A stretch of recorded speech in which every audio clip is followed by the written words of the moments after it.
Bait.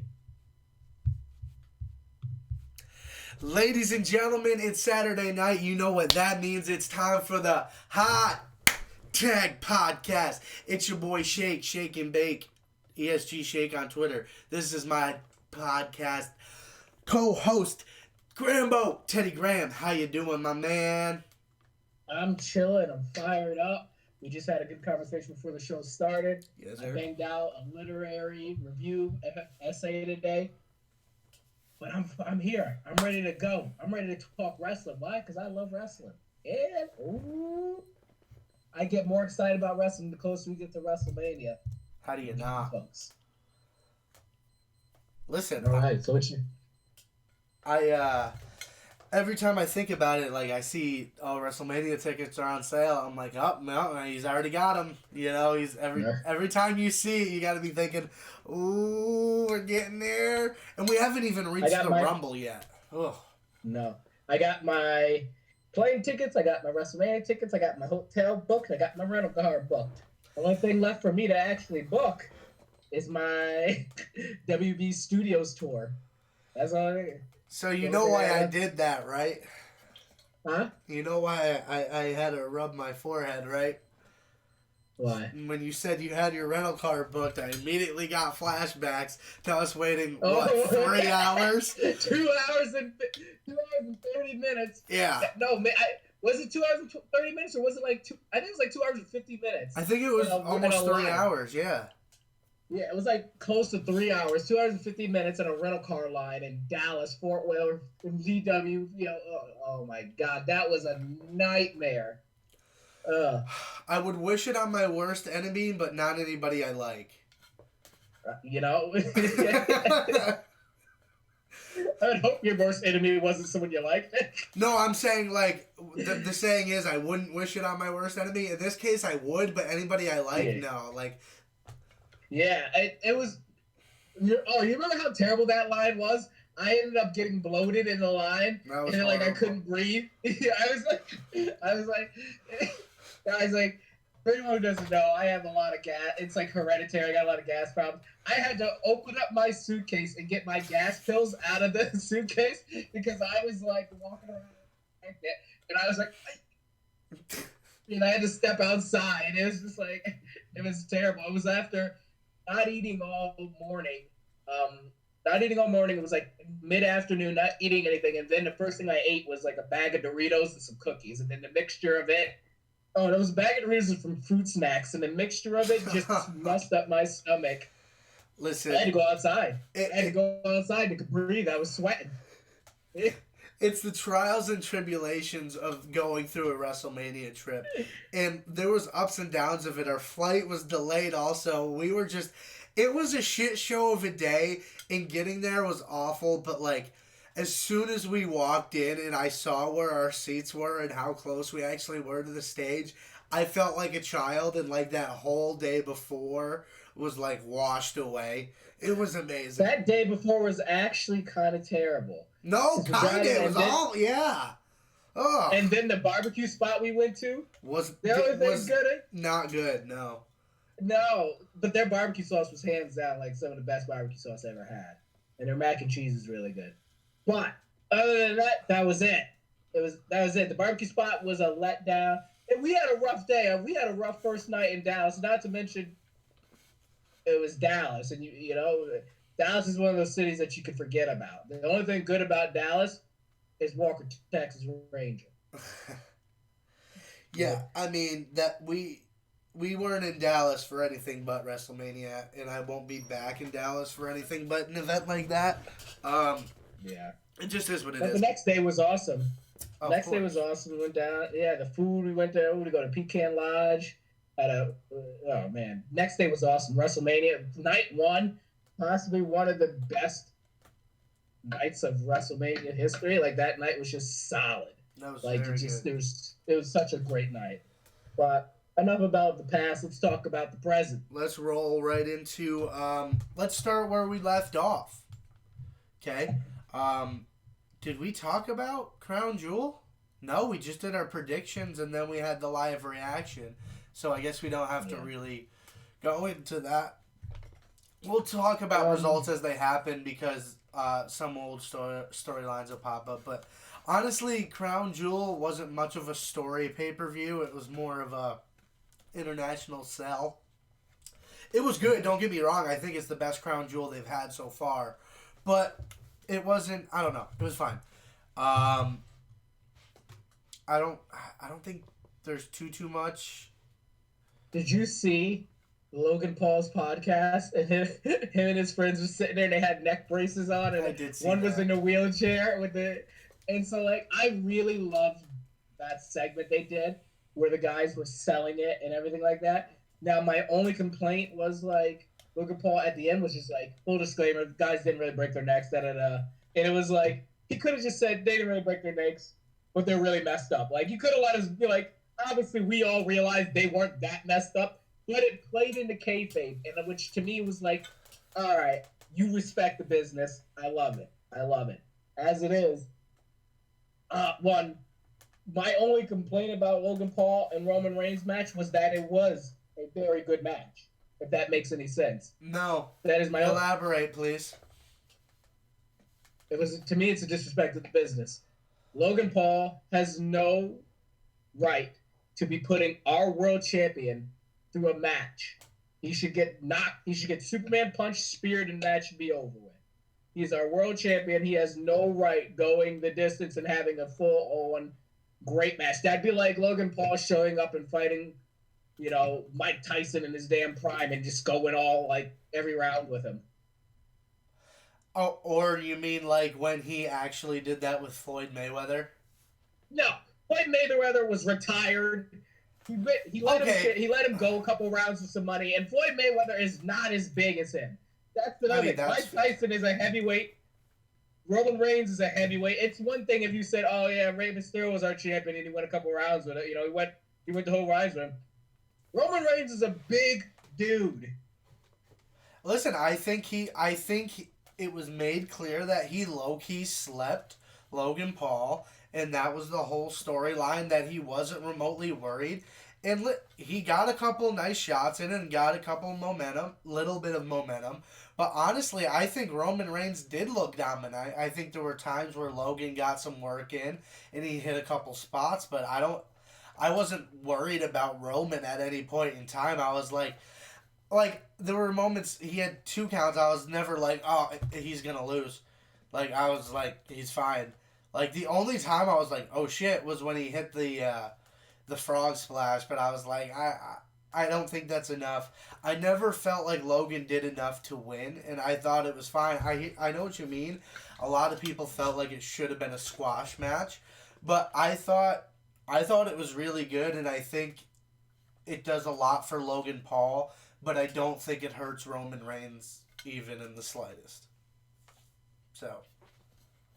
I can agree with that. I don't think it really hurts him, but I just don't think it, to me, I still rather have not seen it. Like, Roman's going to go back, he's going to beat another big dude, and it's going to go ahead and whatever. But to me, it's like,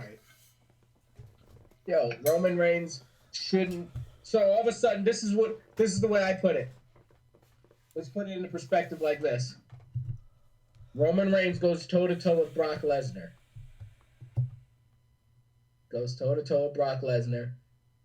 Now we're saying Logan Paul? I don't think that... With Brock Lesnar? I don't think he was toe-to-toe with Roman Reigns. I think he hung around long enough, but I don't... He hung around, yeah. But, right, he hung around. Like, I don't think... Listen, I think the same thing would happen against Brock Lesnar. He would hang around, hit a couple spots, be crafty, but he's not going to win. He's not going to be able to do enough. Maybe. His ceiling is the Miz's ceiling. I'm not saying it's going to be to that level, but if he were going to end up being a full-time superstar and go full... That was your strongest argument right there, Shake. Because think about it. Right. If The Miz and Roman had a match, The Miz would get some licks in. And he would hang around. Right. He would hang around. He would not be toe-to-toe. Nobody would be like, I really thought The Miz was going to win. There's going to be one moment he hits a move, but Roman's going to get out because he's fucking Roman, and Miz is just not on that level. Yeah. That's a fair argument. That's a fair argument. I can live with that, I guess. And then also, like I said, I mentioned it. You said it before that it's just how they've been booked. Jake Paul beating up the Usos. What? Yes. Get out of here. Get out of here. It's not to mention these guys just surpassed the New Day for the longest reigning tag team champions of all time, and now they're in the conversation for the best tag team of all time. And it's like to me, all right. So we're about to have. I want to make it clear. We're gonna have this conversation. You and I are on two different standing points here, because you are gonna make the argument that they're overrated. I'm gonna make the argument that they don't deserve to be in. They don't deserve to pass the New Day for the longest reigning tag teams of all time, and I don't. I also don't think they needed it. I think Xavier Woods said it best.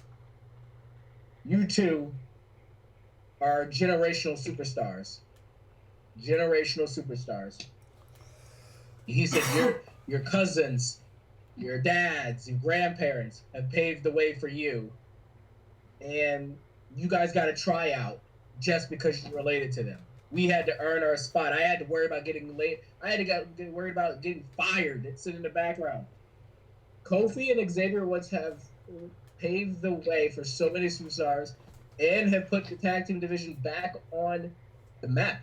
They are the only tag team that you are allowed to in the past 10 years that have been around and started in the last 10 years, that you're allowed to put their names on the same breath as the Hardys, the Dudleys, DX, and you know uh, Edge and Christian. Like, you're allowed to put their name in the same breath, and if you argue that they're better, people will listen to the conversation and say, all right. And some people may say, all right, I agree with you. They did not.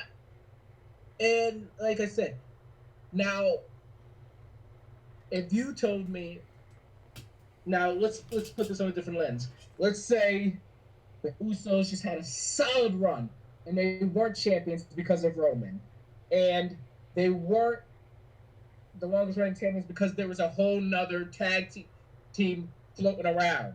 Like, you take away Roman and you take away the other tag team title belts, they're not champions this long. Now, granted, everything in life is situational. Everything in life is about the right timing. But I'll tell you what. If it wasn't for Roman, here's why I tell you why they wouldn't be the longest reigning tag team champions of all time. Because Jimmy Uso would be in jail. Well, no, Jimmy Uso would have got suspended. Jimmy Uso would have got suspended for his DUI. Mm-hmm. The only reason he didn't get suspended because his storyline was so important. Because we the ones. We the ones. So if it wasn't for Roman, they would not have gotten it because Jimmy would have been suspended. Yeah, I mean, you're not wrong about that, and I will never, ever in a million years put them above the New Day. I think the New Day is the greatest, most accomplished tag team of all time. WWE, sorry. Because, you broaden the spectrum and there's other teams. Rock and roll never dies. Rock and roll express, baby. I mean, the Elite also, there's got to be up there, but the Young Bucks, I'm sorry. Oh, yeah. I don't know their accolades, but I'm sure. Apparently they're coming back, but oh, they are. They're going to be back. They're going to be in the AEW again. Them and Kenny. Yeah, apparently they're getting a big kind of fancy tease return that's Bray Wyatt-esque because Tony Khan needs to copy everything instead of trying to make his own ideas. But, besides the point, I don't like Tony Khan, and I don't need to go down that road again. But yeah, no, I 100% agree with you. I will never in a million years. I'll entertain top 5 because I think that's just being mean at that point. Usos are a top 5 tag team, but I 100% agree. now because they're the longest reigning tag teams champions of all time. Right, so and because I said it to somebody else, I don't know if I said it to you, that I'm okay with them getting the longest reign because they beat the New Day for it. But, you know, I was listening to that promo the New Day gave on Monday that you referenced earlier, and I was sitting there, I'm like, Xavier's spitting facts. He ain't wrong. He ain't fucking wrong. He said, I had to build a YouTube channel to make myself relevant so I didn't get fired. Facts. Meanwhile, Jimmy Uso gets handed chance after chance after chance after fuck up after fuck up after fuck up. And don't get me wrong, he's talented. And, you know, nobody should be necessary, depending on what it is. I should be careful saying that. Depending on what it is, no one should really be judged on their biggest mistake. You know, like, but it's time after time after time, and they keep getting chance after chance after chance. If you wanted to, at that point, drop the tag titles and push Jey Uso, I would have been a huge Jey Uso fan. But it's tough for me to root for the Bloodline because I'm really not with the Usos. But Roman is white hot right now. It is unbelievable. And you're 100% right. If it weren't for Roman Reigns being who he was and being the most dominant superstar in this era right now, the Usos don't have this reign, and they might not be top 5. You know, let me add something in there too. We talked a lot about Roman and like his influence, but let's also not take away from Jey. Jey is also the reason why there's a... Right, I did not. I said specifically, I was like, you give him a singles run, go ahead. That's what brought it up. It reminded me in my head is that you brought it up Jey, and it's like, Jey has been carrying this tag team. He's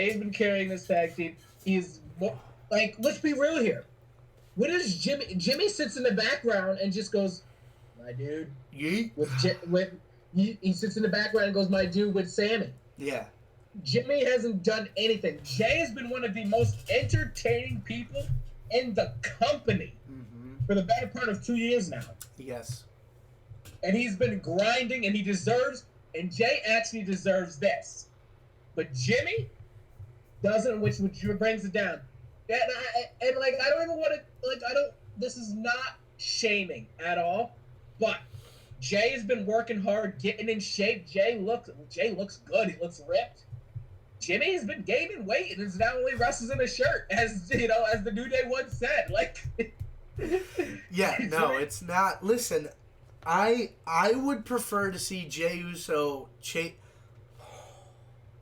I love Solo, but like I would prefer to see Jey Uso chasing Gunther, like Solo and the Sammy and the Bloodline chasing Imperium, and then Jey get like. That's what I would much rather see. Like, I'm sorry, Jimmy. I think it's just been too much. You know, it's like, I don't want to say it's like Jeff Hardy, because when Jeff Hardy is here, he does things. And he's had his struggles, don't get me wrong. He's had the same, if not worse, struggles than Jimmy has had. But at the same time, when he's here, he's entertaining, and he's putting asses in seats by himself. Jimmy Uso ain't doing shit. Literally nothing. But taking up space and being Jey Uso's... That's what Jimmy Uso is. Nothing else but Jey Uso's tag team partner. That's who he is. That's who he is. He is Jey Uso's tag team partner. He can hold the fucking bag. So hard. Sami Zayn is more important than fucking Jimmy Uso. Sami Zayn's tearing it up. He's one of the most interesting people in the company right now. I think the top... Hands down. 4 of the top 5, Roman, Paul, 4 of the top 5 most interesting people in the company are in the Bloodline. Roman, Paul, Sammy, and Jey. Yeah. Yeah. Like, that's what we're tuning in every week to see. So who's the 5th? Who's the 5th, right? Yeah. Because, like, the other stuff is good, don't get me wrong, but that's what we're waiting to see. The other stuff is actually really, really good right now. Mid-card's really good. Yeah, tell me about it. Did you see that Viking Raider return? That was great. Oh, it was. The song is great. Oh, everything was done very well. Like, her fingers were painted black, too. Yeah. Like, that was... What's the big one's name? I think that's Eric. Eric? when he like did The crossbody. crossbody Yeah. into the barricade, I was like, oh, that looked like it hurt. The like, Viking Raiders are back. Yeah, and it's this faction game is crazy right now in WWE. The faction game is crazy. I'm here for it. So so sorry. To wrap that segment up about Crown Jewel, what was I saying? Yeah, so overall, I'm not happy that Jake Paul knocked out the Usos, like not in the slightest bit. Anyway, but I think to make up for this, in my opinion, the Usos need to get 2 more title reigns before they retire, so that they surpass and have the most titles in history. No, I think they're done.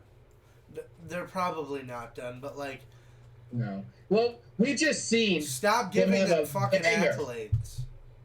That was a good match. That was a great match. You're right. They have a lot left in them. That's what I think. That's what I need. Once Big E comes back, I think we have a solid 2 more years of the New Day. Oh, you were talking about the New Day. I don't know why I missed that. I thought you were talking about the Usos. Oh no. Okay. Oh yeah. Yes, I'm full on board. Sorry, I missed that somehow. Yeah, I agree. I might have, because I'm commonly confused the name, so I might have said it.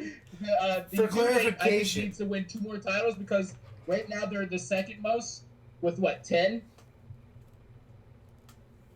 I thought they were 11. Maybe 11. What is it? Hey Google, how many WWE titles do you think do they have?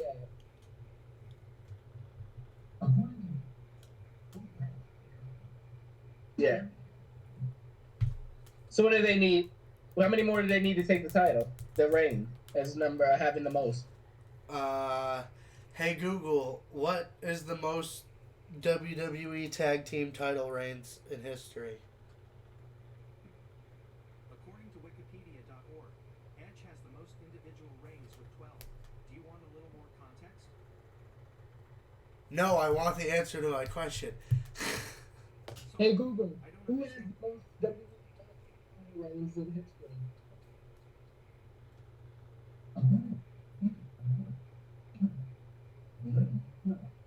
12. Who? Now here's the thing. The New Day might have it because supposedly Edge, just Edge, has the most. Right, but that's not like a single team. He did that with Rated RKO, Edge and Christian. Yeah, that's what I said. So they might already have it. I thought the Dudleys were ahead of them. Ahead of the New Day? But they can't be, because if the New Day have 11 and Edge has the most with 12, so it can't be. No, the Dudleys only have 8, maybe? Yeah. All right, well then the New Day are already there. Damn. So they have the most title reigns and the longest reigning. I'm gonna look this up because Google did not answer my fucking question.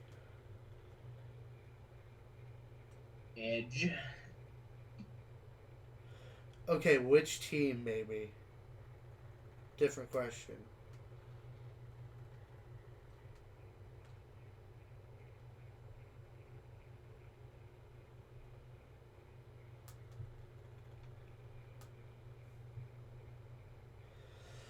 The team with the most reigns is the Dudley Boys with 8. But the New Day have 11. Yeah, that doesn't make any fucking sense. Individual is 11. New Day has 11. Yeah, that's an old ass Wikipedia article. You know what it is? Because for the longest, if you looked it up on WWE, they also didn't say that the New Day had the longest reigning title reign. So the New Day have to have the record. 11 reigns for the New Day. The Dudley Boys have 10. What the? Well, that's even wild. The Steiner brothers have 9. The Usos have 7. Edge and Christian have 7. I imagine the Hardys also have 7, right? Jeez Louise, the Usos aren't far behind the New Day with the title reigns either.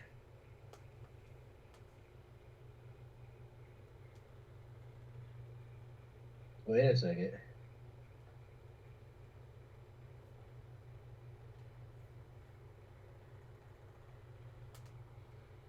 The Young Bucks have. So here's a list from tag teams just in general. The Dudley Boys have 23 tag team titles across all promotions. The Young Bucks have 15. The Steiner brothers have 11. The Hardy Boys, Matt and Jeff, have 11. Harlem Heat have Booker T and Steve Ray have 10. Wait a second. All right, so this is old because Yeah. the the Briscoes. The Briscoe brothers. Let's go. Yeah. So anyway, I think the New Day have another title reign, and if not, I think the New Day should be the first ever trios tag team champions in WWE. I think we're getting closer and closer to a trios division. Like, we're staring it right in the face. It just needs to happen already. I wonder if the Triple H already kind of has it and is just waiting because remember they had those WWE titles done. Yeah, I saw leaks of the tag titles. I saw one leak of a new WWE title, but like it's basically the same as the one we have now, but it's gold behind the WWE. It's weird. I hope it's not like what they go with, but You know what? You remember what we used to say? We used to say that just the fact of the matter is that every title that they've given to a sports team or anybody's has looked better than the actual world championship. Like remember that Snoop Dogg title he had? oh my god, yeah, I know. That the one they gave him at the WrestleMania thing was so cool. I was like, ah, that looks because it like had simple things. I don't know. I'd like to see like some. I'm okay with this WWE title. I don't mind it. I don't think it's great, but I don't mind it. I think it's fine. I just want It's the Universal title title to be something different. I love the blue strap. I think it looks great, but the rest of it shouldn't be the same as the WWE title. They should make it like imagine I like this. Have you seen this shake? What? No.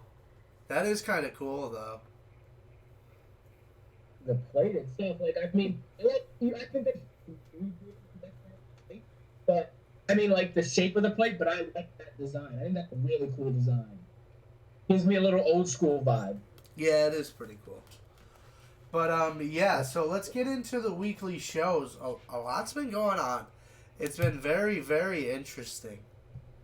Very interesting. Like, so we have yeah. go ahead. Oh, I was just gonna start out with the crazy saga of Seth Rollins' Open Challenge getting crashed by the OC, and then the return. Did you see that little freeze frame with Seth in the middle with the belt, and then Finn and AJ on the side of him? Yeah. Listen, if we get a triple threat, like, I want great triple threats again. I don't think you could ask for a better triple threat in this day and age. No, I agree. I think they'd tear the fucking house down. Yeah, I mean, you know, let me take a breather because just the thought of that being a WrestleMania match. Oh. I could see Seth holding on to the United States title until Mania, like, put some respect on that, but, like, at the same time, it's getting to the point where only a few people can beat Roman. Yeah. He's on that short list. Yeah, I don't know what happened. It's very, well, you know, which brings us to the, how do we go about this? Because there's a one topic I want to, which brings us to the inconsistency, but yet, I don't even want to say inconsistency, the wildness that's going on as the Triple H era right now, the wildness involved, where you have just a numerous amount of people debuting, which is great. Like, so we have what's her name? Mia Yim. Mia Yim coming back, and now we have someone who's going to feud with Rhea Ripley. and the OC, and I want to know how they would do that match. Like, I don't think you're gonna do one big 4-way. I mean, they could 4-way mixed man tag, 4-way mixed man tag at Survivor Series. You could do it like if you want to have a traditional Survivor Series match, be like when one of the women beats the other, they're both out. Yeah, but and I get it, what day and age we're in right now. But look at the two women you have. You don't have to do that. No. Well, they also planted Bianca and Rhea seeds on Monday. That was nice. But like what I'm saying is like we have two dominant women where like let's just say Rhea pins Mia Yim because that's the way it should go. Right. You should continue to build Rhea. Yes. Rhea should be allowed to stay in that match and cause havoc and tag in and out and get hit. Like she's this modern age China. Well, you know, she don't give a fuck. You know, she won't give a fuck. She wouldn't give a fuck. No, she won't. No, and I think we should, but I don't know if they're ready to go back there yet. Yeah, I get it. It's like backwards, but like, isn't it forwards though? Like, because I get it. If it's a safety thing, sure. But Rhea Ripley could legitimately kick a lot of these dudes out. Like, it would be a legit fight. Yeah, it's what's best for the story, and for the sake of political correctness, I don't think they'll do it. It's not the fact that it's like safety. I don't think they're worried about her getting hurt. I think it's like for political correctness. Like you don't want to WWE see man beating women. You know, I think that's what they're worried about nowadays, and getting canceled. That's fair. But I think it's these two women it's appropriate to do. But so that was that. So now let's talk about the wildness that is the Triple H era, which there's a lot of good, but I've been seeing a lot of confusion and disapproval of this simply because of continuity. So for the better part of a decade now, WWE's Money in the Bank contract has always been the winner gets a future world championship match at his disposal whenever he should so choose. And now someone cashed in on the U.S. title. I don't care because I don't like Austin Theory, so I was happy to see him drop it and get rid of it. Doesn't faze me one bit or the other, but I've heard people go, here's the real issue with it. Seth Rollins put out an open challenge minutes before he tried to cash it in on Seth Rollins for the United States title. So everybody's like, why didn't he just come out? And then I was talking to Zach, and Zach was like, not only did he cash in when he could have just came out 5 minutes earlier for the open challenge, he lost. He didn't even do his finishing move when Seth was on the ground. He hit him with a bunch of regular moves and then was like, I can't pin him. Instead of it just didn't make sense, is what the issue was with people. It didn't make sense. I think it's just kind of like, who fucking cares? Let's move on. I think honestly what's going to happen, if he doesn't go into something with Gargano, Theory is probably going to go back down to NXT, because I think it was a mistake giving him the Money in the Bank contract. And it seemed like they were writing him okay when Vince was in charge, but shit, Roman said it best. Daddy's not here anymore, buddy. Okay? It's a new regime. Well, I also thought it felt super forced, what they were doing with Austin Theory. It felt super forced. It was, but like at the same time, the writing was kind of worked with it. Because I liked him before, and now I'm kind of like, yeah, fuck him. Like, I'm glad they got rid of it. You know what I mean? It's just listen. I liked him in part of the way when he was with Johnny Gargano. I liked him there because he is a funny character. He is a funny guy. He's just not the guy. No, and like everybody says, like, you know, he could be down the line. Maybe he could. I don't see it, but maybe he could. I do. Maybe he could. But I just don't think it's now. I see potential in him. Like, I really do. He's 25. And he's got plenty of time. He's got loads of time. Yeah, whatever. He's got loads of time. He's got plenty of time. I think Vince McMahon Vince McMahon was the greatest detriment to his career, and he got great experience because of it, don't get me wrong, but like I think he did more damage than good to Theory's career at this point. But that being said, on Monday, there was a lot of trash being cleared up. Thank the Lord. Finally, in heaven, the 24/7 title has officially been retired. Yes. Nikki Cross tried to throw it in the trash, but missed. I seen that. I seen that. I wanted to, before we move over. I did want to say I think the reason we did this with the 24/7, the Money in the Bank, is because I do think it's making a return to WrestleMania. Well, yeah, I mean, it probably because is. Why else? Why else just get rid of it so quickly? You could have held it on past Mania. Like there was no. Like, because listen, I said it before we had a podcast. Don't fucking sit around if you don't know what you want to do with it. If you don't know, get rid of it. If your plan didn't work, fucking take a shit, flush the toilet, get rid of it. Don't listen. I get what you mean. Oh, he could have helped. He could have, but it would have been the same bullshit. At least now it's out of the way. We don't have to worry about it, and it's not just something annoying hanging over our heads. Like it's just. I was a big fan of just having. Because Austin Theory, one, he was really stupid in the way, and then he was just arrogant and stupid.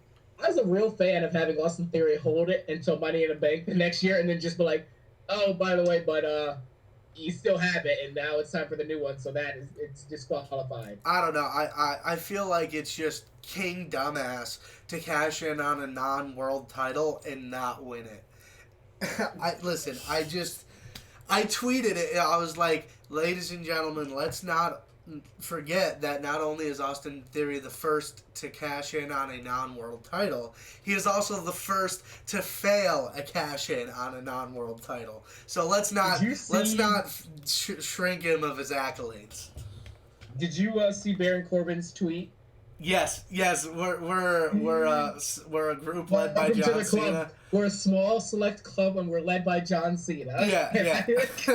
And I'm like, when you put it that way, it's not so bad. And I'm like, is he planting seeds? Is now Theory gonna kind of join the fold with Corbin and JBL? I don't know, but there still seems to be a lot of chatter that people still want to see Theory versus Cena at 39. Well, I don't know how you feel, but I could care less. I want to see Cena, but prefer not to see it. Huh? I said I want to see Cena, but not necessarily against Theory. That's what I'm saying. I don't mind seeing Cena, but I don't want to see him in a match with Theory. So like, I prefer not to see that. But I don't mind seeing Cena. That son of a bitch, Stone Cold, said he wants to work more matches. No, don't take that away from me, Stone Cold. That's what I'm saying. It's like, listen, that was such a perfect ending. Don't ruin that. Don't take that away from me. Come out, stunner somebody, and go about your business. You want to have appearances? You know? I'm all in on that, but no more matches, young man. What was I gonna say?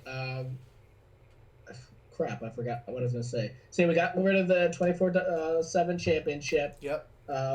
It seems like Nikki Cross is also full in on Damage Control now. Yes, she's part of Damage Control, which is neat. Trying to think, what else was there on Monday Night Raw? Well, listen, Johnny Gargano was a gem. His segments are hilarious. Johnny Gargano, that whole 60 Minutes thing, not this past week, but the week prior, was hilarious. Very good. It was just absolutely hilarious. Johnny Gargano is so funny, and it makes sense because he was funny when he was in the way. So, like, I think, like, there's no pertinent storyline for him right now, so I think this whole thing with Loomis and The Miz is perfect for him. It gets to show how funny he is, and I think it's really going to help him develop a more fan base. Yeah, you were talking about, good things Triple H has done, and I think utilizing the mid-card is something he's done fantastic. Because it doesn't have to be like these crazy athletes doing spectacular spots in a spot fest 5-10 minute match every fucking time. Like, you can have really creative, funny people just go out there, be funny and creative. People will enjoy that more. It doesn't need to be matches all the time. It could be one match every 3 weeks to pay off a storyline. That's what the mid-card is for. And Triple H is doing a really good job with that. I don't recall a mid card being this good since the Attitude Era with people like the Godfather coming down with the whole train and stuff like Well, that. yeah, but Like I think that. Ruthless Aggression, I thought the mid card was, for different reasons, I guess, but the mid card was really strong during the Ruthless Aggression era, I thought. I'm trying to think of storylines. I want to say it was very strong with performers and Well, wrestlers, you had that whole but back and forth with but Lashley and then King Booker with Finley and there was somebody else they were with, but yeah, but look at that. So, but let's really look at that because Undertaker that was mid card in that era, by the way. here's what I want to say is like that was really the main event spot still. Like they circled around the world championship still. Like think about it, Booker, Finley, and them. They were always involved with the main eventers. They were always involved. And then Undertaker was a mid Carter, but he's still. That's what I'll give you is he was still a mid Carter. Undertaker was a mid card, but he was the lead of the mid cards. But like what I'm saying is the creativeness and the funniness of the mid card, and you're like, oh, I want to tune in to see what's going on here. Is what I want to say. Like Ruthless Aggression's mid card, like what I really think of when I think of Ruthless Aggression mid card. This is what I think of. Simon Dean, the Dicks, who else? Like the Spirit Squad. I like the Spirit Squad. Okay, I thought they were like, hilarious. No. Like some of the names I'm about to put out there are like Spirit Squad and DX segment, one of the greatest of all time. Great mid card stuff. You know, Chris Benoit. So don't give me any heat, guys. But you can't deny that the guy was a great mid card wrestler. I was gonna bring great matches, but like none of his storylines were like, oh, I love this storyline. It was more like, oh, I can't wait to see Benoit beat somebody up. That's all it was. That's what I'm getting at. It's like and like it was more like an Undertaker. It was like, oh, I can't wait to see Undertaker beat somebody up. Aside from his storyline with like Randy Orton, which was a gem. The storyline with Randy Orton was a gem. So like I guess I can give that to you. The Ruthless Aggression had its spots, but it's seeming like every storyline right now, every mid card story seems like it's just firing off cylinders. Like I don't know if there, to my recollection, and I don't know if there's been a point in WWE history where every mid card story is just firing. Right, and that's where I was about to agree with you. Is like everything makes sense. Everything's wrapped up right now. There's no loose ends. The loose end of Bray Wyatt got tied up on Friday. Now that finally has a direction, which is super exciting, but we can get there. But that's just more... that Bray Wyatt is a mid-carder right now. That's how good it is. I mean, yes, he's like in the you said, like when Undertaker was a mid-carder, we got Bray Wyatt. And tell me this isn't probably going to be the most exciting short feud. I don't think it's going to last long. I think it's going to be a short feud. It shouldn't. But these two talkers you got here. I mean, if Bray his presence wasn't so ominous, you could say that LA Knight stole the segment by like the way he was talking. It was just the stuff that came out of his mouth was hilarious. Yeah, you can go back to your romper room and stick your puppets wherever it pleases you. I don't care. And it's like that was very funny. Like this guy is hilarious, and then he's talking to the girl. He's like, "What are you looking at?" He's like, "Get this stuff off the channel. This is my puppet." And it's like, I was like, "Yo, LA Knight is a gem." And then you get Bray, and Bray just made you feel uncomfortable. Like if you were standing there, like it would just be like, what if you like approached a guy, and not to mention you realize it's like, damn, Bray's a big dude. Bray's a real big dude. And so if you had a guy talking like Bray just standing there, you'd be like, back away. I'd be like, back the fuck up. Like, I'm not God, but it's nice chatting with you. Yeah. And then you'd be afraid. So like, this I think is, and someone had mentioned it, a loss for LA Knight right now doesn't do anything to him. If anything, this is actually huge because it's like The Undertaker. When you were in a storyline with The Undertaker, you made national news. Yeah. More people are going to know LA Knight now. And before they wrestle, because it's not going to be on a random SmackDown, so before they wrestle, they're going to have a jousting of words. And LA Knight's going to get some good shots in there. And pretty soon people are going to be saying, "Let me talk to you. They're gonna be yelling to talk to you. They're gonna be yelling, Nana, yeah, and then they're gonna be signing off, Hey, Knight, yeah. LA Knight's gonna draw him in. This is great for him. This is honest. I get to just see the jousting of words between these guys. Yeah, I mean, I think my I love cats. to see, and I can't wait to see the stalk, because that's what you know this is going to take place. Is a stalking of Bray Wyatt stalking LA Knight, and that's what I can't wait to see. I liked how he was Bray approached it, right? He was like, "Hey man, I kind of like you. You and I, we're not so different. We're both fucked up in the head.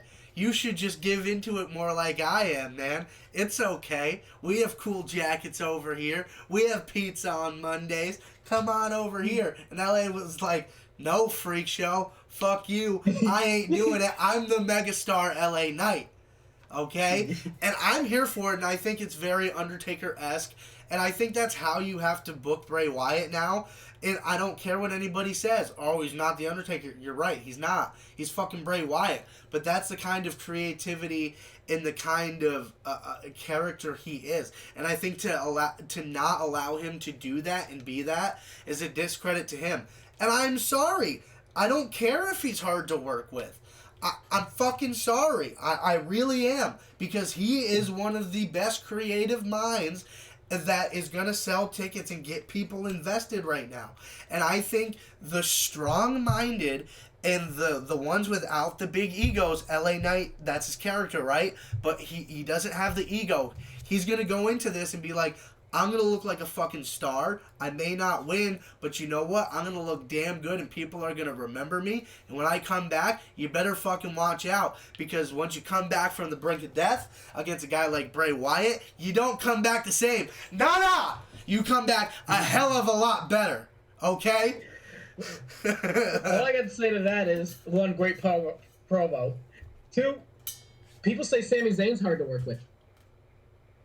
You know what it is, okay? People don't like greatness, all right? They don't like working with people like that because it makes them look bad because they ain't that damn good, okay? Seth Rollins didn't like working with Bray Wyatt, not because of Bray Wyatt and his character. It's because of how it was fucking booked. And he said that. He said, would I like another chance to work with Wyndham Rotunda? Yes, I would.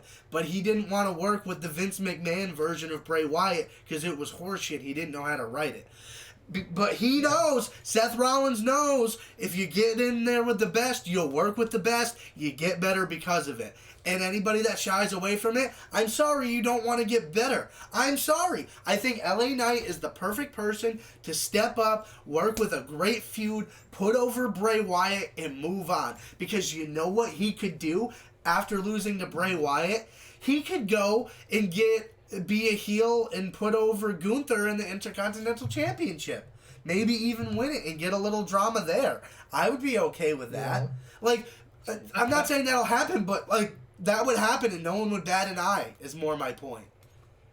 And what you could do with LA Knight is he doesn't even have to hold a title. If this goes well, he doesn't have to hold a title. He can just have some of the most compelling storylines moving forward. It doesn't even matter. Right. And for anyone who says Bray Wyatt isn't the Undertaker, I don't give a shit what you say.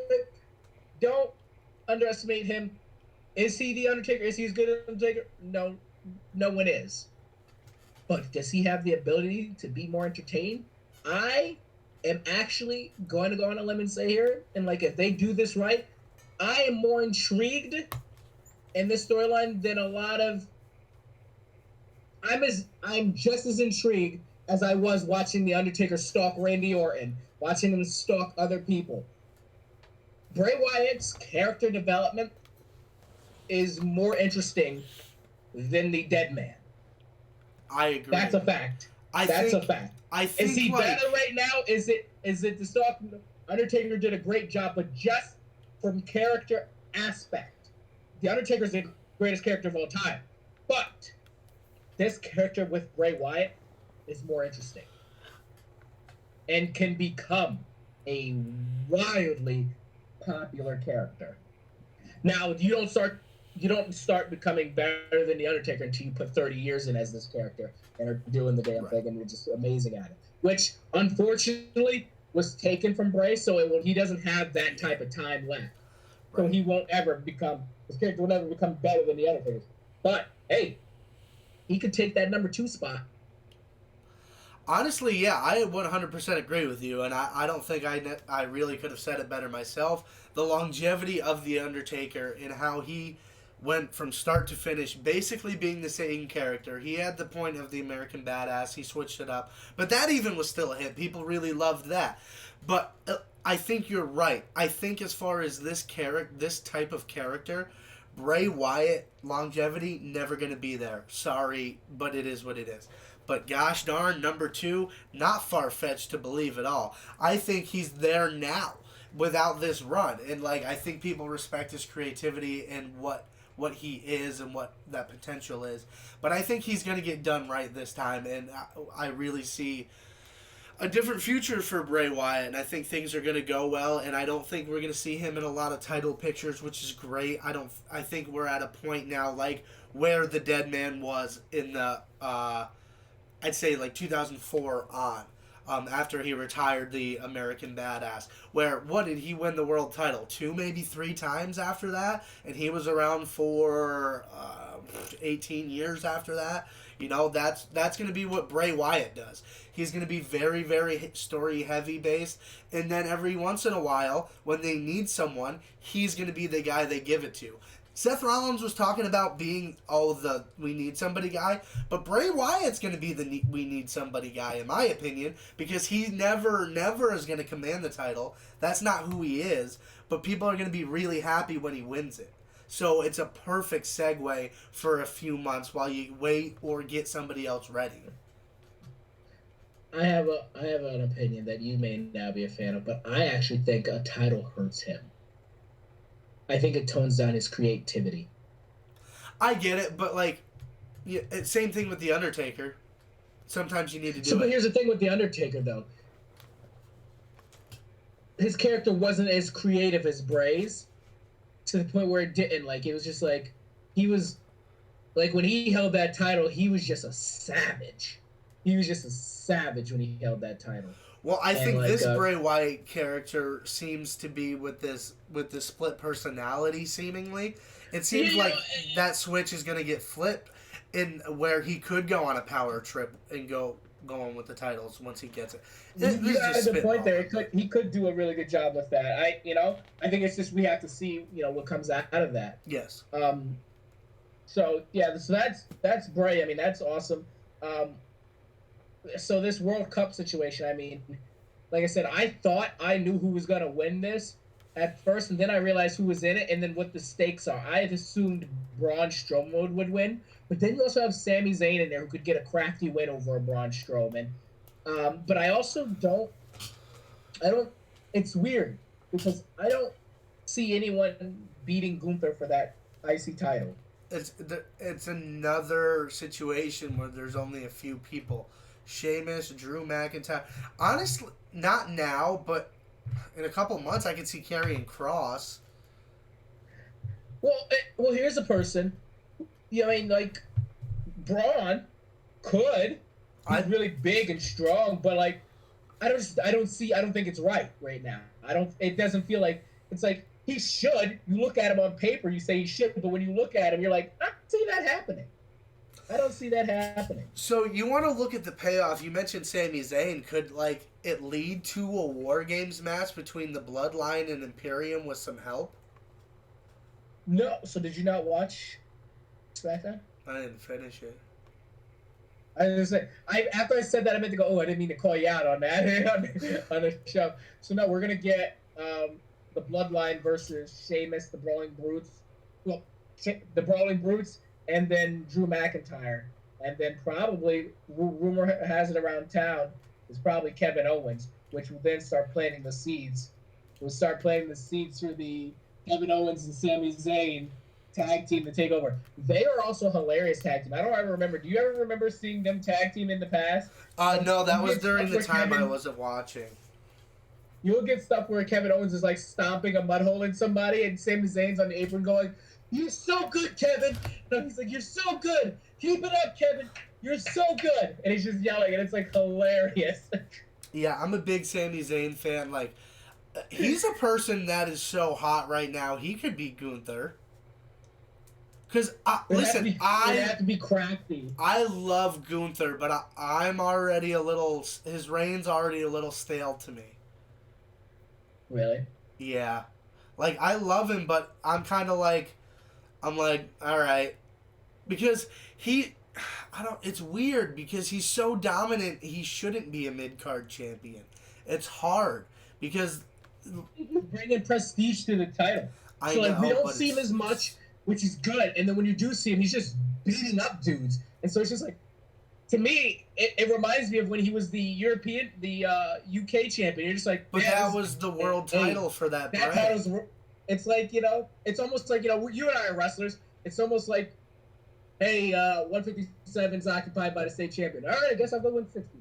It's like, it's just like, hey, no one, what?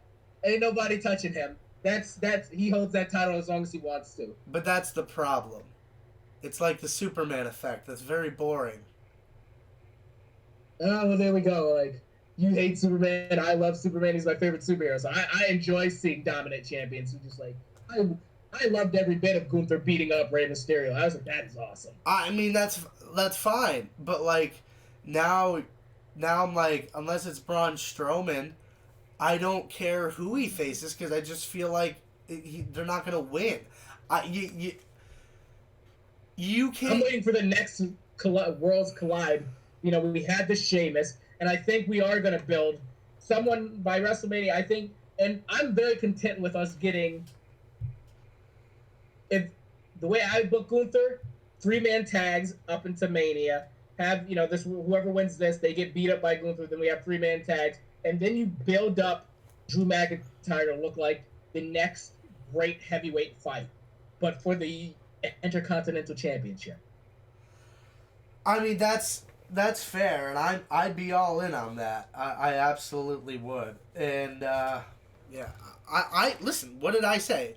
When we talked way too early WrestleMania predictions, I said Drew McIntyre versus Gunther for the IC title. It's just supposedly that's on one of their boards. They have it back there. Now, let's touch on something that you might like to hear that I hated to hear, but I don't know. Have you heard the rumors of another possible IC title match at WrestleMania? No. Some people, I don't think it's a rumor. I think just people are just putting it out there. John Cena and Gunther, and John Cena becomes the Grand Slam champion. Oh, I did see that on social media. I just didn't know what you were talking about. I did see that. And, Teddy, I'm going to be 100% honest with you. Would I love to see John Cena be a Grand Slam champion? Do I think he should beat Gunther at WrestleMania for that title? No. I don't even want to see the match. No. Nothing about the match excites me. Unless John Cena loses and you're establishing Gunther further, I don't want it. I'd be okay with John putting over Gunther. I think that would be awesome. But I just don't think, I'd rather see John Cena in a non-title story matchup, like with a Theory or something like that. Because I just, if it were somebody else, I don't even know who the hell else, okay, so if you want to force the IC title, I could swallow Kevin Owens versus John Cena for the IC title at Mania. I could be okay with that. But I don't want to see Gunther versus John Cena for the IC title at WrestleMania. If Gunther goes for the IC title at WrestleMania, it needs to be Sheamus or Drew McIntyre. That's what needs to happen. That'd be a great story. I'd rather see the Drew McIntyre, but I mean, it'd be a great end to a story, and that's great long-term storytelling. Sheamus and Gunther 3.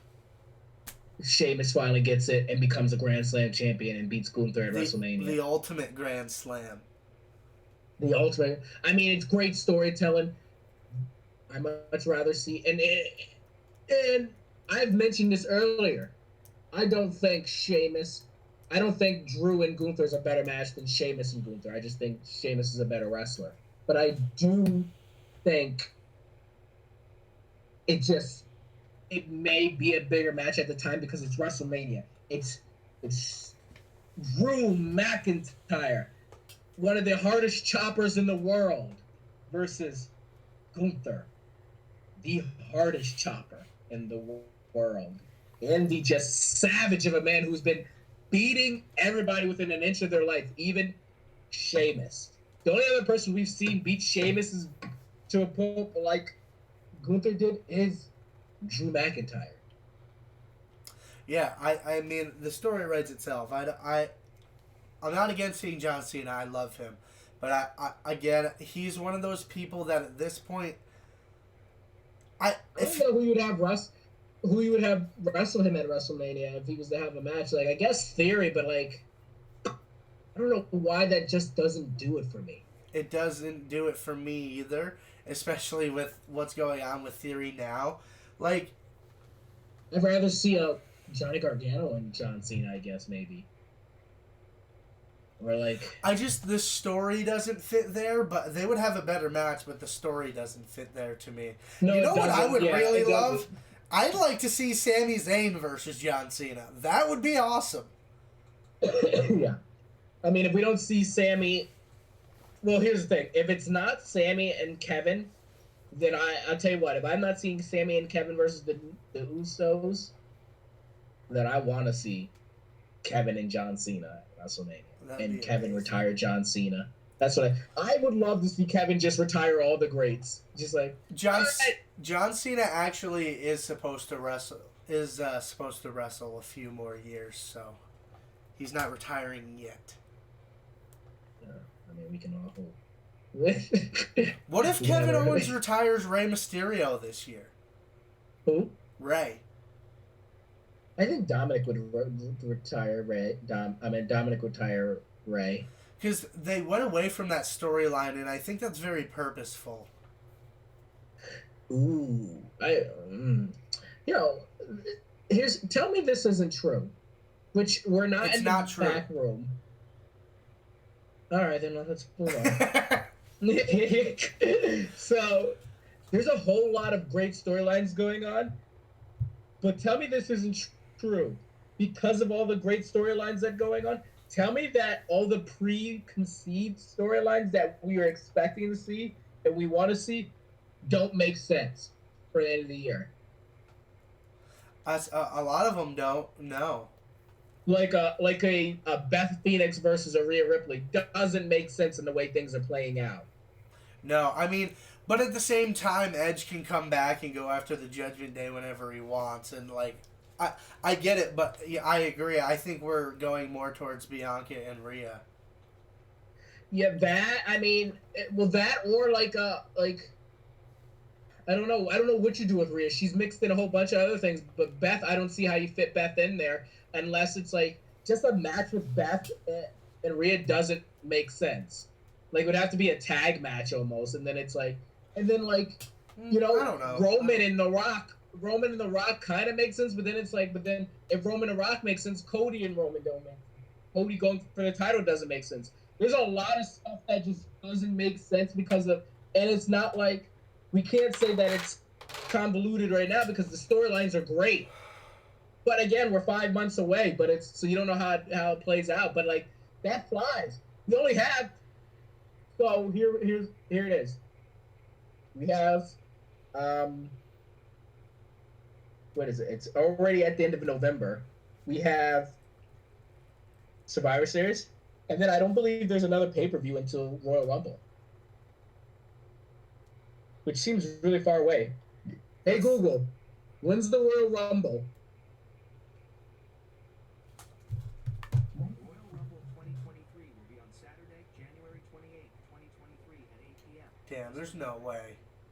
That's 2 whole months. But remember, they canceled day 1. No, I know, but I feel like there has to be. And it's a little late. It's a little late to throw a pay-per-view in the beginning of January or in December. It's real late.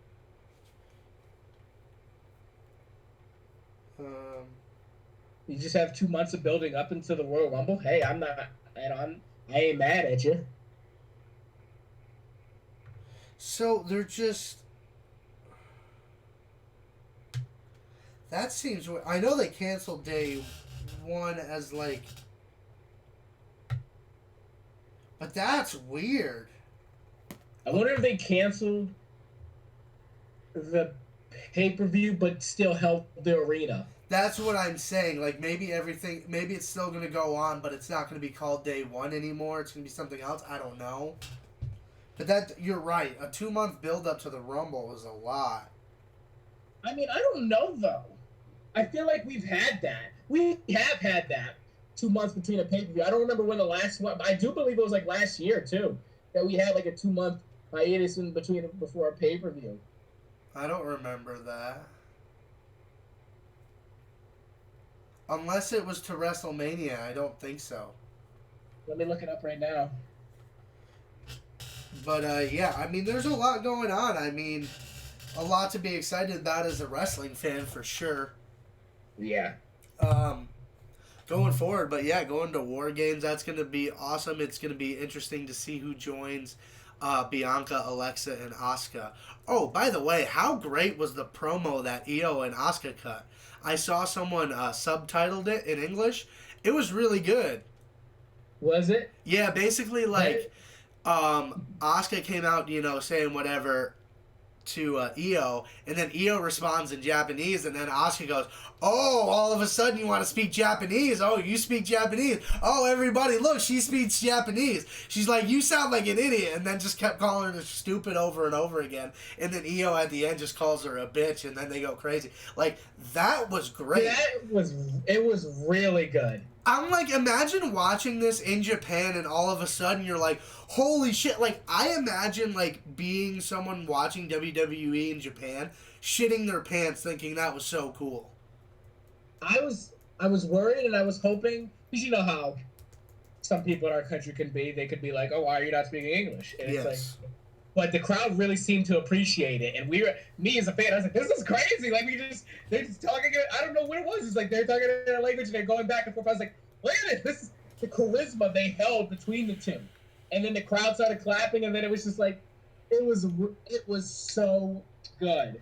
Yeah, I think like you just told me what she said is hilarious. No, yeah, I think anime culture has helped a lot with that because anime and pop culture has gotten very, very popular, and people are like a lot of people watch anime subbed. So while they didn't know what they were saying in the moment, they could tell like shit was about to go down, and most people at this point know what baka means. That's calling someone stupid in Japanese. So as soon as she said that, they were like, oh shit, she's calling her dumb. And then Io was like, I'm done speaking Japanese. I'm just going to call you a bitch straight to your face now.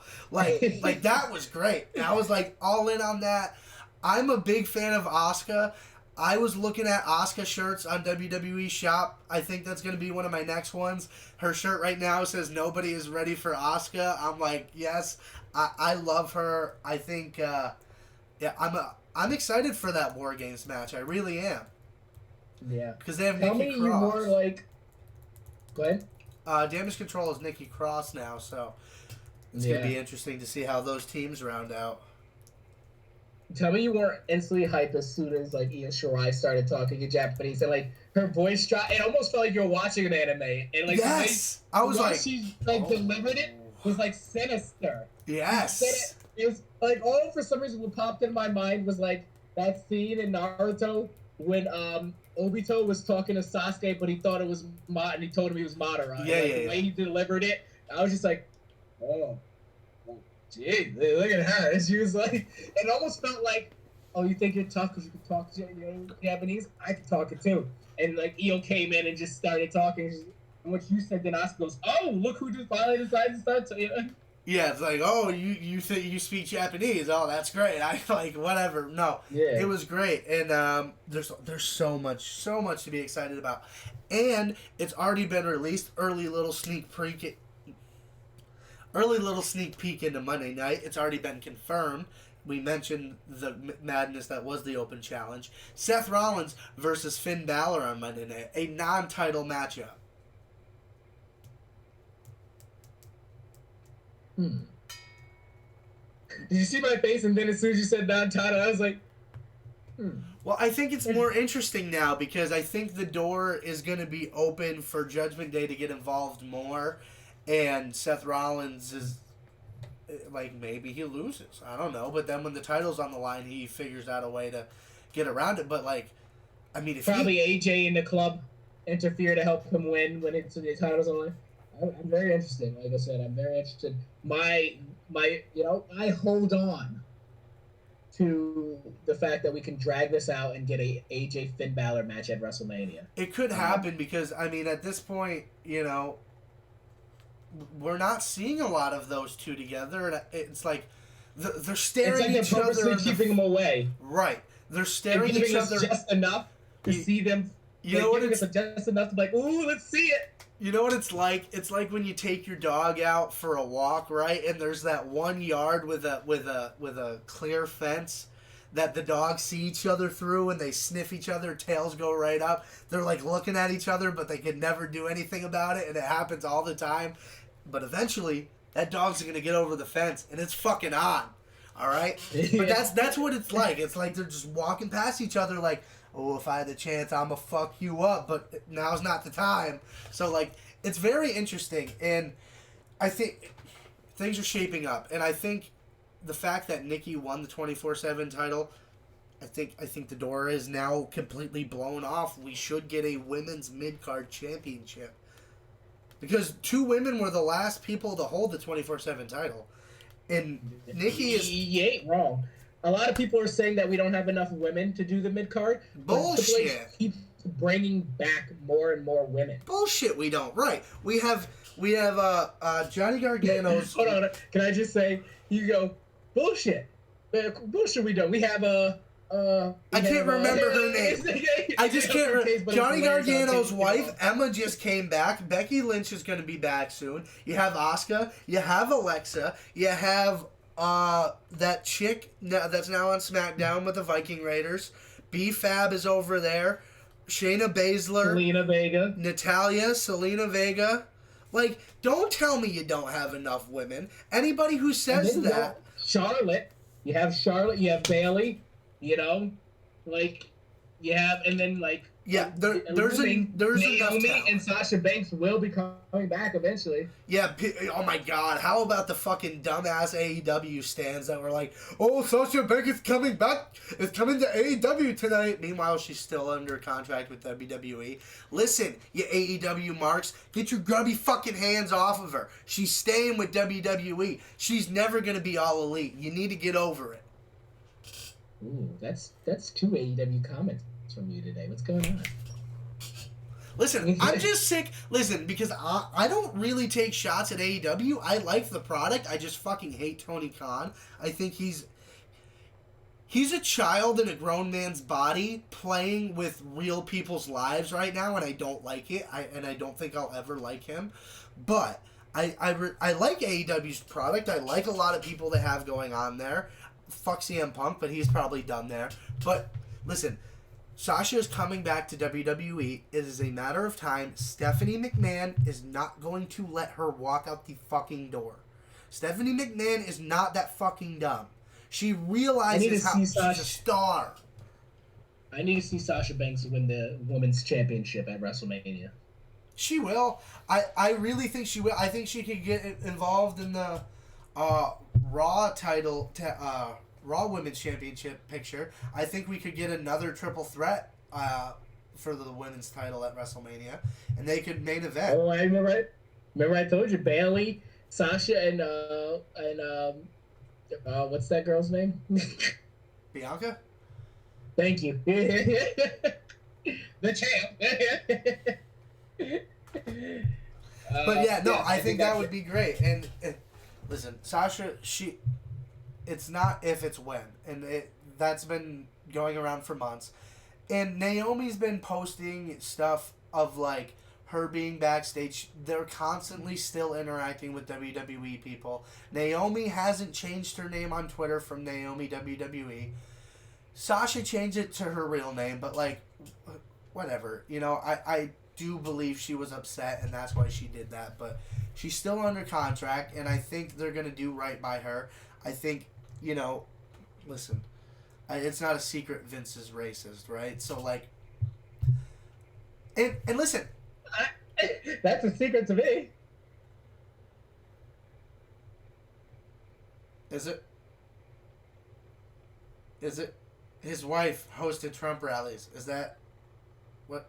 Well, listen, we all knew for a while. I mean, at least I did. People were acting. He said the N-word on TV, Teddy! Huh? He said the N-word on TV!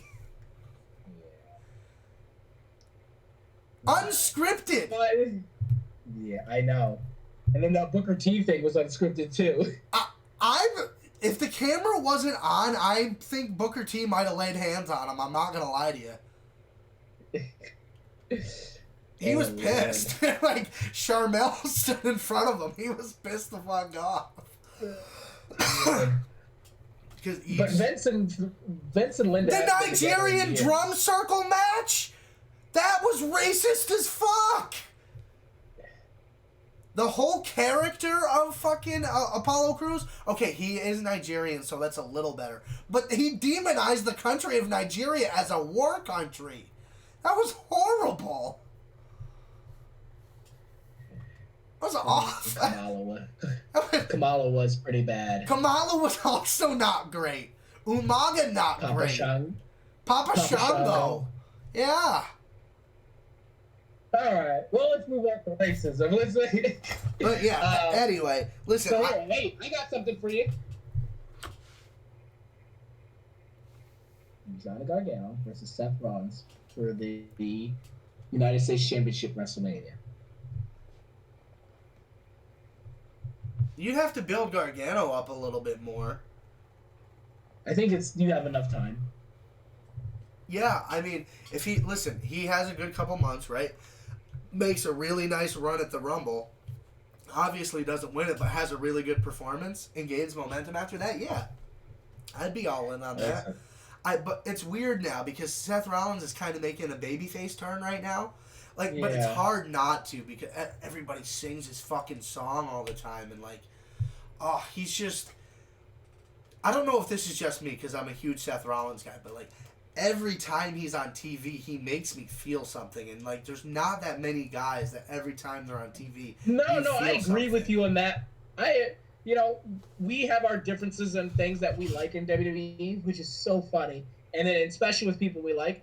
But someone that I always agree with you on. Now, Riddle, I don't really care for Riddle.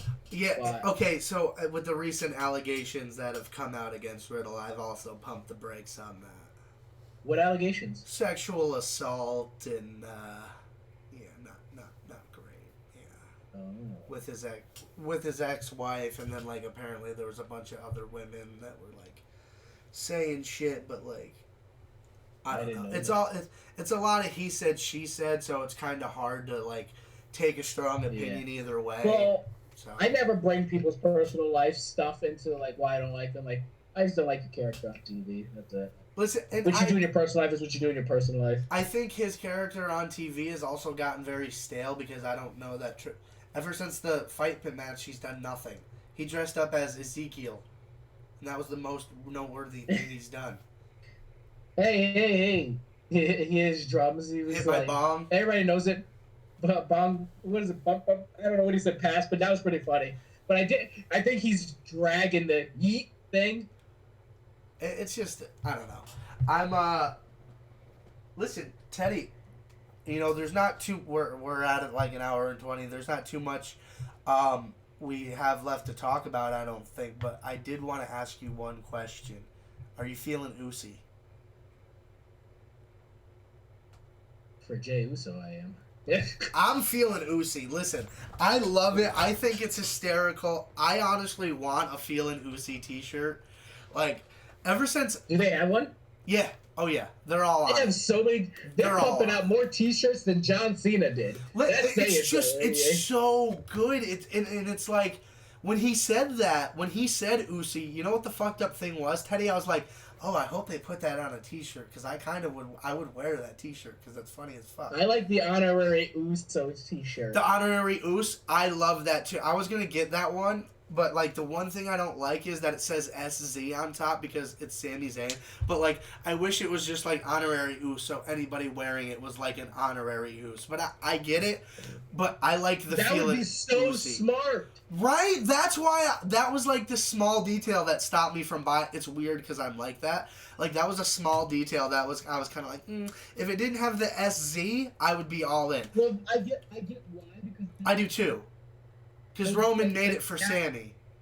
I get it. Yeah, and Sammy, and like it makes that. Then you can directly tie it to Sammy, so there'll be no issues that like that money goes to Sammy. Right. So that's why it says man, that would be like an honorary Oos shirt. So anybody who wears it as an honorary Oos, that would bring a lot of stock. That's what I'm saying. Bloodline.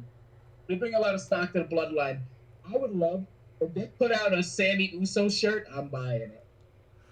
Oh my God! You've heard the chants, right? Like the Sammy Uso chants. Sammy Uso. Yeah, it's awesome, man. I think the bloodline is one of the best thing going in pro wrestling we've had in a very, very long time. Roman's one of the best to ever do it, and I don't care what you say, he is one of the best to ever do it, and he's just. That God Mode t-shirt, greatness on a different level, goddamn, you couldn't put it any better because that's what he is right now.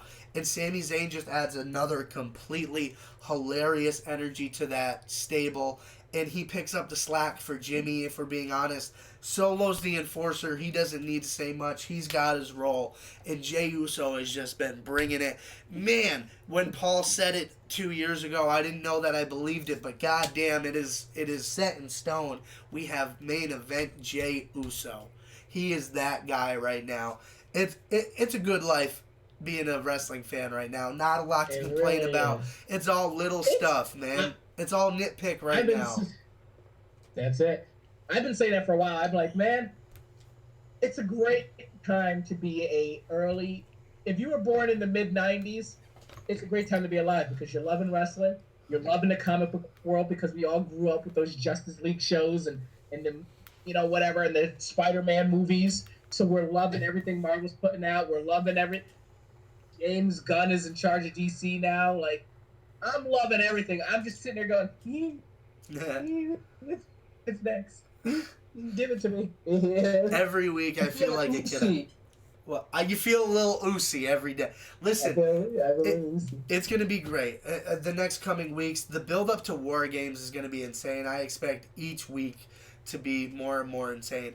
And hopefully, chat, I have a little content, a little something to report on. Because my plan is to go to the go-home Monday Night Raw before Survivor Series War Games. So when is Survivor Series War Games? Is it not at the end of this month? It's at Thanksgiving weekend. Yeah, that's next week. No, sure. No, it's the week after. Well, I consider this week. We're already in this week to me because tomorrow's Sunday. Okay. So the week after this.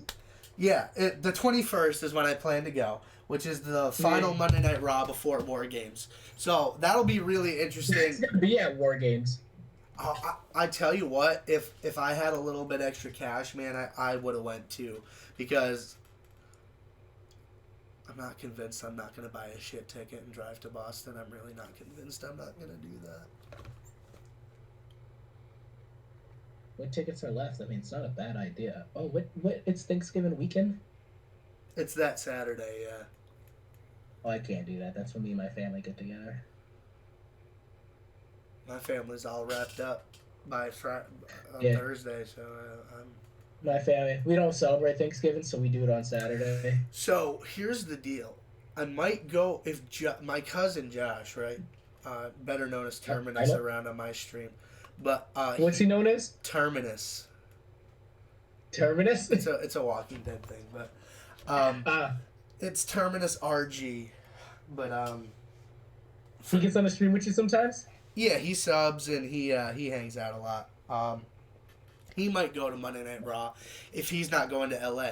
But if he ends up going, then I might decide to not go to Monday Night Raw and go to War Games instead. So we'll see what happens. Some crazy shit might happen. If we're not live next Saturday, that Saturday watching War Games, it's because I am at War Games. Okay, so Josh has been getting into wrestling. No, but it's local, and I asked him if he wanted to go. Gotcha. Yeah, Amy's probably more into it than he is, if we're being honest. Because of Logan? Well, yeah, and because I watch it all the time. So she just, like, picks up on it. But, no, listen, she even said it. She's like, I didn't think I was going to like it, but once you get into, like, the stories and the people, it's very easy to get into it. And once you realize what they're doing is, like, this insane art form that is, like, it's so hard to describe. But my grandmother likes it. Whenever I put it on, that one day, I was like, we were watching WrestleMania matches, and then I was like, all right, Grandma. I was like, my mom's here to pick you up. You want to go to the bathroom before you get on the road? She goes, no, I want to see what's going to happen with this guy in the black over here. He keeps winning. We were watching his WrestleMania matches, and she's like, he keeps winning. And it's not like, and then I was like, all right, my mom's downstairs to pick you up, and she's like, oh, I got to go to the bathroom. I said, I told you to go. You didn't have to go. She's like, well, I was interested in the match. Grandma, we had this conversation. She made my mom wait downstairs until finish the Undertaker match. That's hilarious. Yeah, it was WrestleMania 25, Shawn Michaels versus the Undertaker. Yeah, Heaven versus Hell match. That was a great one. Yeah. But yeah, no, I think that'll do it for this edition of the Hot Tag Podcast. Appreciate anybody that's lurking, hanging out, watching, chatting. You know what it is. We love you guys so much. Keep it locked in next Saturday. You know how it is. And you know what? Peace. Peace.